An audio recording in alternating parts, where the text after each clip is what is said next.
It doesn't matter how good your balance is, at some point you're going to lose it. That's where bracing comes in. Bracing is using your paddle to keep yourself upright on your board. Now, the fact that you're paddling a stand-up paddleboard means that you already know one form of the brace. Anytime you put your paddle into the water and have an active paddle, that paddle's acting as a brace.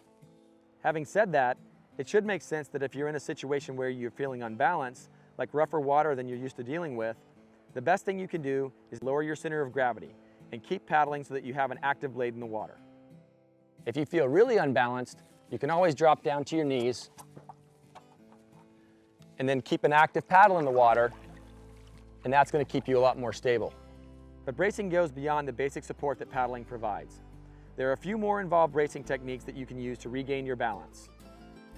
There are basically two types of braces that we do when we're on our stand-up paddleboard. One is called the low brace, where our wrists are curled down and the power face of the paddle is facing up.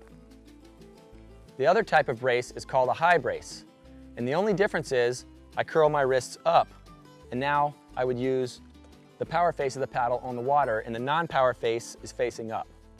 For the low brace, we're going to use it on the on side of our board, which is the side that our paddle is on.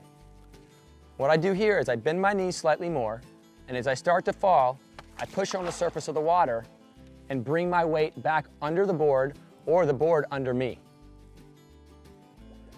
With a high brace, you're basically doing the same thing, but this might be the right position in certain situations. Something to notice is that even though it's called the high brace, my arms are staying low when I'm doing it.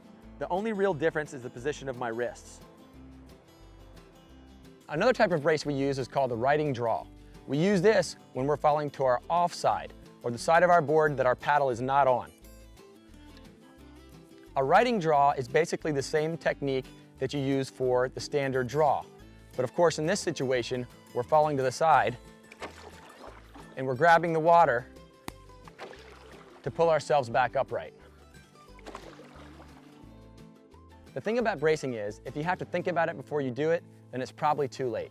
So get out there and practice your bracing, and before long, bracing is going to feel as natural as your forward stroke.